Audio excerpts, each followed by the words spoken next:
All right, in this episode, we talk about movement in the sidearm and over-the-top slot. And does velocity really matter for left-handed pitchers?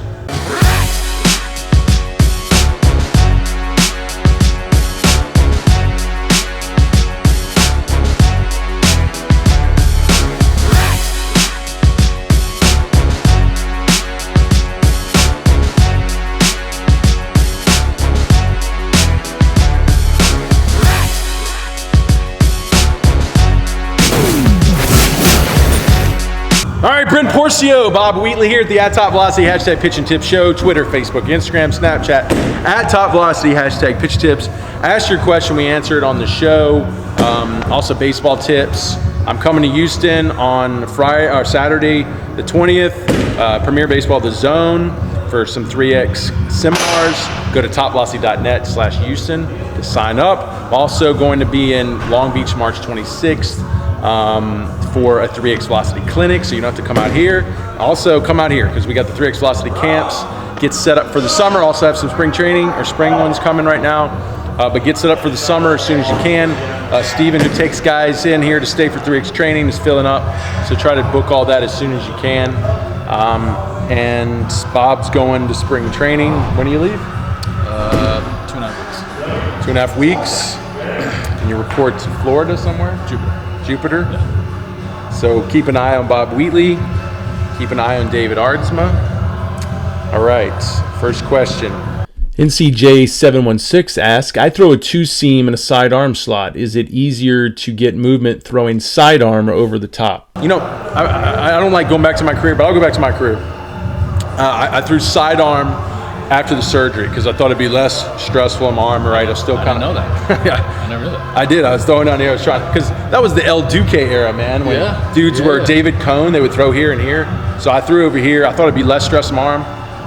It was a lot more stress on my arm, but I threw a slider from there. I just stupid pitches from there. I was like thumbing everything, but so you know, I don't even want to talk about sidearm to overtop. I believe you're going to get more speeds in an abducted position over the shoulder, and movement can be established anywhere, and movement should come in pressure points, cutters, sliders. I mean, any type of good pitch grip on what you're throwing, changes of speed is very effective. So I don't think you should be picking an arm slot based on movement. I think that's kind of not the best thing for your career. If you want to go far, I think velocity is the number one priority. Then precision with that, of course, the ability, a strategy to set up pitchers, pitchability, and then movement. It kind of goes in there somewhere. Movement shouldn't be a big priority, and it should be based on arm slot. What do you think? Well, I can't really speak in my career. I've always been an over-the-top guy, so I don't have any first-hand experience of throwing sidearm. But from the guys that I've seen, whether they started as a sidearmer or converted to a sidearmer, the one benefit that it does give you when it comes to movement, when you throw over the top, the ball's spinning backwards so it can carry for longer. Whereas when you're throwing it from the side, the ball's spinning sideways, so you get that sink because you're not working solely against gravity. So that's all I could say when it comes to side armors and sinker ballers and stuff. That's why they get that nice arm side run and arm side sink. But I can't speak to it personally. And for me, you have to be healthy in the end. Some guys do it. Some guys have made careers out of it being sidearmers. But I feel like it's much harder to do it well. Yeah, and also too, I don't think those are the guys. There's not a lot of guys that in that sidearm slot come into professional baseball. We're looking predominantly over the top guys, right? It's very rare. Like I pitched at USC, so I played against David Berg at UCLA, and the guy was unreal. I think he left college ball with definitely the most appearances, I think the most saves ever. And he was a sidearm sinker, like give him 82 to maybe 86, but it was low to mid 80s. Heavy sinker and a nice slider out of that slot. And I can't remember what round he got drafted. He got drafted by the Cubs, but he's literally statistically the best closer in college baseball history. And he's one of the few guys that are sidearmers that got drafted. Now he's into pro ball. Who's the guy for the A's? Bradford. I don't think he even started as a sidearm guy. Long story short, there's very few of those guys. Yeah, so making a career off of doing that. It's kind of like being the road that David Berg is taking is very difficult, but to his credit, I mean, I hated facing him every time because I knew when he came in, the game was over. But he's the one person that I've seen that has thrown that way that successfully. Yeah, so I think it's a tough way to go, and I don't like the priority. The priority should be ball speed, and there's going to be more ball speed over the shoulder, and then we can establish movement anywhere. So that would be my best advice, because the odds of playing professional baseball are very poor, so you should always play the better odds, and the better odds are is throwing hard and throwing 90 plus and having the ability to pitch with that, and of course movement should mix in there, but it doesn't come in as the number one priority. That's my advice. So I think you got some good advice from both of us here. Yeah, let's go to the next question. Jay Johnston asks, being a left-handed pitcher, would velocity a strong necessity when it comes to getting scouted versus a right-handed pitcher? Or could 85 to 90 miles per hour be worthy? Since this is a lefty, tell him your story. Yeah, I mean, just going off of my career, I was undrafted out of high school, undrafted as a junior at USC, and then a 26 rounder as a senior. And I was never a guy that lit up the radar gun in any of those 3 drafts. And your question is, I'm left-handed, do I need to throw hard in order to get noticed? Honestly, yeah, you do, because I had a lot of advantages. I had a lot of exposure that you might not have. I played in high school with Garrett Cole. Went to my high school. The guy was a first rounder out of high school. So I had tons of scouts at all of my games all the time. We had another big leaguer on that same staff, Brennan Maurer. He's pitching now with the Padres, but he was in the Mariners rotation for 3 or 4 years. So you got two big leaguers on the staff, 1 first rounder, plenty of scouts around. It's a high-profile league. And yet I went undrafted. Why? Because I was a low to mid 80s guy, and it wasn't for lack of stats. My senior year, I went 10-1. I don't remember my ERA, but they weren't scoring a whole lot. I won 10 games. So would I have gotten drafted if I threw harder? Hell yeah, definitely. And it's the same thing my junior year at USC. I actually had a great year, far better year my junior year than my senior year. I had like a 2.7 ERA as a Friday starter. But I was pitching at like 75-80%. I had a finger injury that led to a forearm strain. I missed 2 starts in the middle of the year, and then my last 6 or 7 starts, I was pitching basically hurt. I probably shouldn't have thrown, but I was going out there anyway. And I had games where I pitched against Cal. I went 7 innings, and I was literally 78 to 82. So I had good stats, didn't have the velo.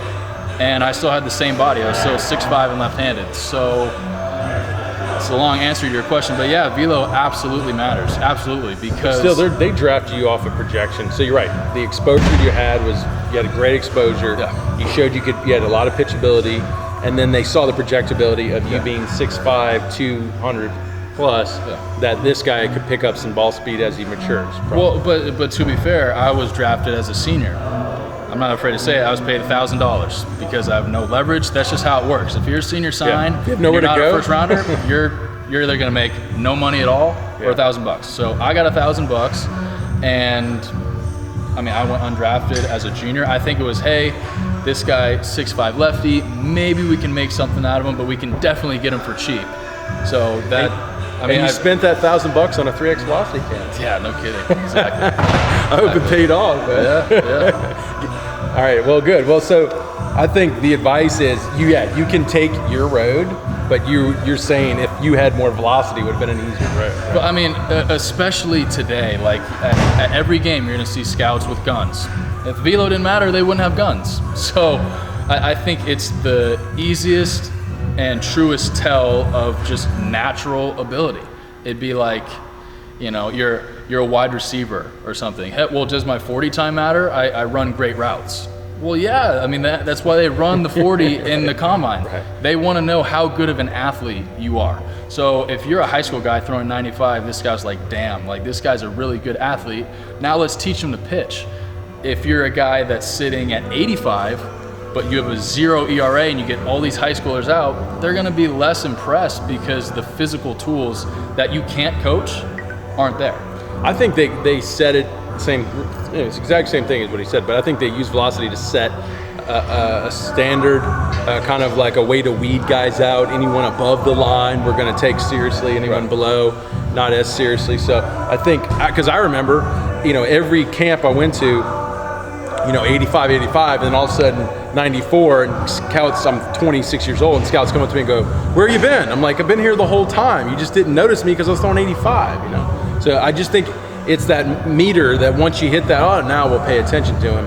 And from a lefty, can a lefty get away with less velo? I think, yeah, but not that much less. That's only because there's less of us. Yeah, so you're more rare.